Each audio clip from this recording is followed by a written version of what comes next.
Est un joueur parmi d'autres. Il était donc remplaçant aujourd'hui au sein de cet effectif du rugby club toulonnais. Ce n'était pas le cas des deux autres internationaux, Maxime Mermoz et Josselino Suta, qui ont démarré la rencontre. Cela faisait un mois que l'on n'avait pas entendu ça à Toulon.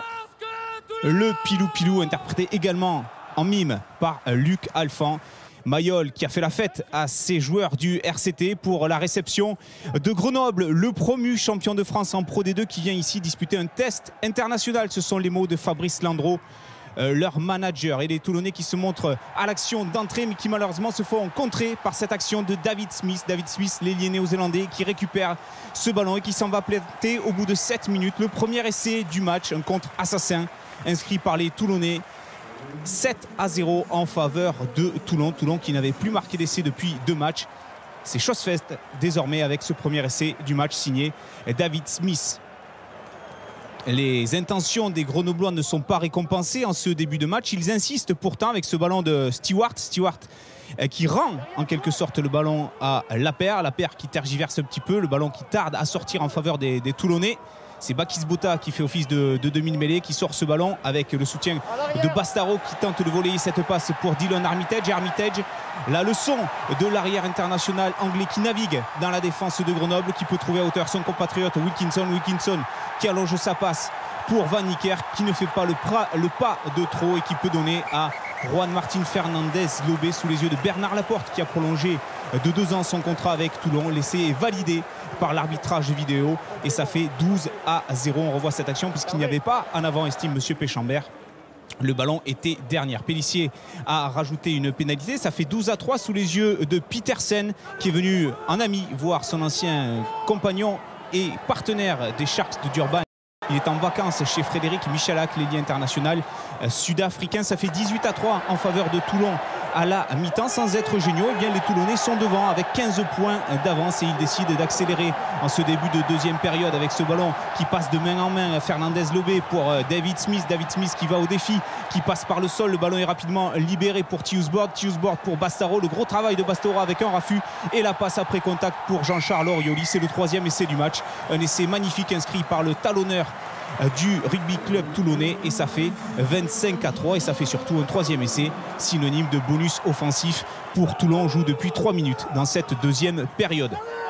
Tout va bien pour Toulon, si ce n'est la mêlée fermée. Énorme difficulté cet après-midi pour la mêlée de Toulon, chahutée par Grenoble. Maigre consolation pour Fabrice Landreau et de mémoire de supporters toulonnais. On avait rarement vu la mêlée cette saison aussi chahutée.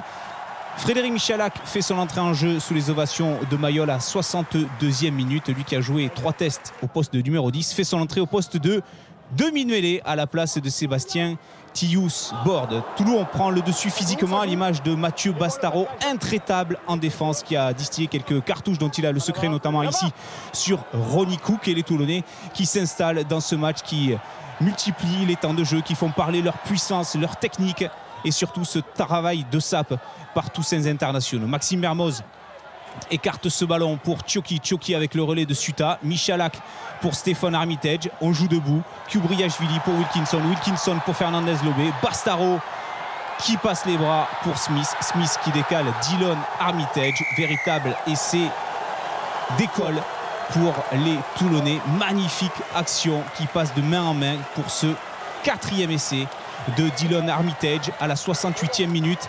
Et c'est la tradition à Mayol, quand on est content, ce sont les journaux qui volent. 32-3 en faveur des Toulonnais. Le match est plié malgré une résistance héroïque de la part des Grenoblois qui à aucun moment ne ferme le jeu. Mais voilà, le réalisme était toulonnais aujourd'hui malgré cette attaque des Grenoblois. Encore une fois là, Van der Glas perd le ballon au contact et le contre-assassin à 8 minutes de la fin est signé David Smith, qui s'en va au nez à la barbe de Gingin Bacher, inscrire le 5e essai, son 5e essai personnel cette saison. Il devient le meilleur marqueur toulonnais. Le 5e essai du néo-zélandais qui dans ces situations est inarrêtable.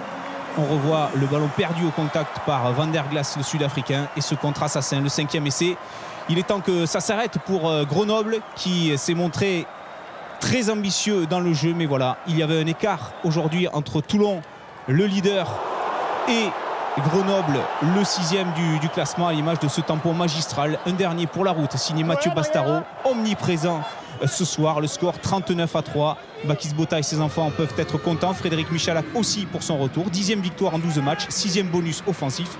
C'est le tarif à Mayol avant la double confrontation en Coupe d'Europe face aux Anglais de Sale.